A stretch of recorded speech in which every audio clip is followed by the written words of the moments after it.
నమస్తే. నేను మీ Karthik. Welcome to Sanatanam. So, ముందుగా అందరికీ హ్యాపీ వినాయక చవితి. ఇప్పుడు చెప్తున్నానేంటి అనుకుంటున్నారా? మనకి 9 డేస్ కూడా వినాయక చవితి మహోత్సవాలే కాబట్టి మీకు షేర్ చేస్తున్నా వినాయక చవితి వీడియో అనమాట. ఆల్రెడీ మన ఛానల్‌లో 2 వీడియోస్ షేర్ చేశాం కదా! రెండిటిని కూడా మీరు లైక్ చేశారనుకుంటున్నాను. సో, ఈ వీడియో కూడా చూడండి. నచ్చితే లైక్ చేయండి, షేర్ చేయండి, సబ్స్క్రైబ్ కూడా చేసుకోండి మన ఛానల్‌ని. అలాగే ఇది చూపిస్తుందేమో మా ఫ్రెండ్ వాళ్ళ ఇంట్లో వినాయక చవితి ఫెస్టివల్ అనమాట. సో, ఇప్పుడు మా ఇంట్లో ఫెస్టివల్ మీకు చూపిస్తున్నాను తర్వాత. అండ్ ఇదొచ్చేసి మా నైట్ టైమ్ మొత్తం చాలా టైం పట్టింది డెకరేషన్ చేయడానికి. సో, అట్ లాస్ట్ మా డెకరేషన్ అంతా కంప్లీట్ అవ్వడానికి నైట్ ఒక 11:30 అంతా అయిందనమాట. సో, ఇది మా ఇంట్లో వినాయకుడు. మధ్యలో ఉన్న వినాయకుడికి మేము ఈ సంవత్సరం పూజ చేసుకున్నామండి. సో, చాలా హ్యాపీగా అనిపించింది. అండ్ మార్నింగ్ అంతా పూజను షూట్ చేయలేదు. ఈవినింగ్ పూజ నేను చేసుకున్న మళ్ళీ షూట్ చేసుకున్నాను అనమాట. సో, అట్లా నేను అక్కడ వినాయకుడికి మనస్ఫూర్తిగా పూజ చేసుకున్న సాయంత్రం చక్కగా బాగా అనిపించింది. ఇంట్లో అప్పుడు ఎవ్వరు లేరనమాట. ప్రశాంతంగా ఒక్కడినే అప్పుడు పూజ చేసుకున్న స్వామివారికి. అండ్ ఆల్సో పూజ చేసుకున్న తర్వాత కొంచెం ధూపం వేసుకొని సాంబ్రాణి వెలిగించుకున్నాము. ఆ తర్వాత ఇంకా నైవేద్యం పెట్టుకుని యథావిధిగా పొద్దున చేసుకున్నాం పూజ. అలాగే సాయంత్రం కూడా పూజ చేసుకున్నాము. అండ్ బై ద వే అసలు మీ అందరూ ఎలా వినాయక ఎలా సెలబ్రేట్ చేసుకున్నారు? నాకు కామెంట్‌లో తెలియజేయండి. అలాగే నా ఇన్‌స్టాగ్రామ్‌ని ఫాలో అవ్వాలనుకుంటే నాది డీఎస్ కార్తిక్ అండి. _S కార్తిక్. ఆ ఇన్‌స్టాగ్రామ్‌లో ఫాలో అవ్వండి. కావాలంటే మీ ఫోటోస్ కూడా ఇన్‌స్టాగ్రామ్‌లో షేర్ చేయండి. నేను కూడా చూస్తాను మీ వినాయక చవితి ఎలా సెలబ్రేట్ చేసుకున్నారనేది. అండ్ మన ఛానల్‌లో కూడా ఇప్పుడు డీఎంఎల్ వ్లాగ్స్ అన్నీ కూడా వస్తున్నాయి కదా! సో, అవి కూడా మీరు చూసి సపోర్ట్ చేయండి. అండ్ ఆల్సో అసలు వినాయక చవితి ఎందుకు చేసుకుంటారు యాక్చువల్‌గా అంటే అప్పుడు మనకి ముస్లిమ్స్, హిందూస్ డివిజన్ అయింది కదా! బ్రిటిష్ వాళ్ళు వచ్చినప్పుడు. సో, అప్పుడు మనకి సర్దార్ వల్లభాయ్ పటేల్ గారు ఆయనే అనుకుంటా. ఆయనే మనకి హిందూస్ అందరిని ఐక్యం చేయడానికి ఇలా ఒక ఈవెంట్ క్రియేట్ చేశారంట.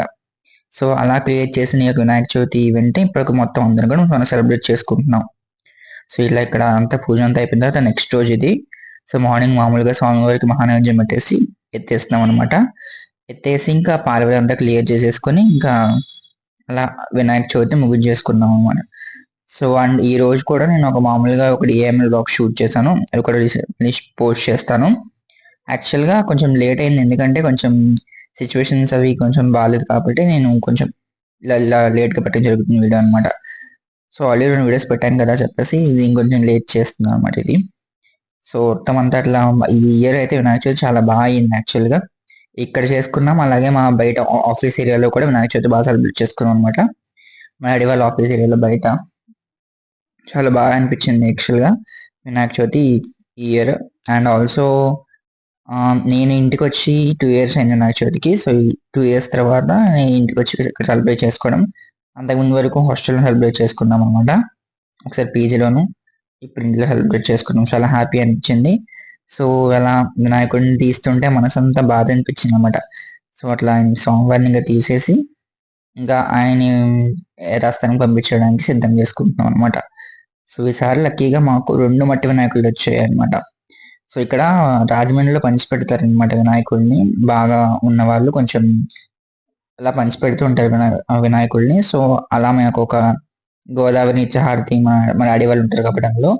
సో, మాకు ఇలా ఒక వినాయకుడిని ఇచ్చారనమాట. ఇంకోటి మాకు తెలియకుండా మేము కూడా కొనేసుకున్నాం యాక్చువల్‌గా. లేకపోతే ఇప్పుడు ఒక వినాయకుడే ఉంటారు మా ఇంట్లో.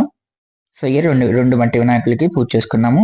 ఆల్సో పెన్స్ పెట్టాను నేను. ఎగ్జామ్స్‌కి వస్తాయి కదా! పెన్స్ పాపం వినాయకుడి దగ్గర పెడితే మనం వాడుకోవచ్చు కదండీ! పెన్స్ పెట్టాను. తర్వాత ఆ పళ్ళెంలో బియ్యం కావాలంటే ఎవరైనా ఒక పురోహితుడికి ఇచ్చేసుకోవచ్చు. లేకపోతే మనమే ఏమైనా పరమాన్నం చేసుకొని ఇంట్లో చక్కగా స్వీట్ అందరం కలిసి తినేయొచ్చు. లేకపోతే ఆ బియ్యాన్ని మంచిగా మనం నూక చేసుకొని ఉండ్రాలు కింద చేసుకొని కూడా తినొచ్చనమాట. సో, అది. సో, ఇలా చిటికలో వినాయకుడిని తీసేస్తున్నాను చెప్తున్నాను అక్కడ. సో, ఇవన్నీ కూడా పందిళ్ళనమాట. నేను పెద్ద పెద్ద పందిళ్ళన్నీ కూడా అసలు యాక్చువల్‌గా తీయలేకపోయాను. ఎందుకంటే బయట వాతావరణం అస్సలు బాలేదు. ఫుల్ రైన్స్ ఉన్నాయన్నమాట. వినాయక చవితి నుంచి కంటిన్యూస్‌గా రైన్స్ పడుతూనే ఉన్నాయి.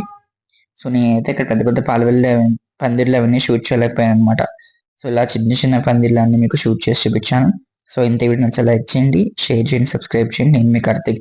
దయచేసి నాకు కామెంట్ చేసి చెప్పండి ఎలా ఉందో మీ ఒపీనియన్ అన్ని కూడా. ఓకేనా? శ్రీమాత్రే నమః. శ్రీ మహాగణపతి నమః. జై శ్రీరామ్.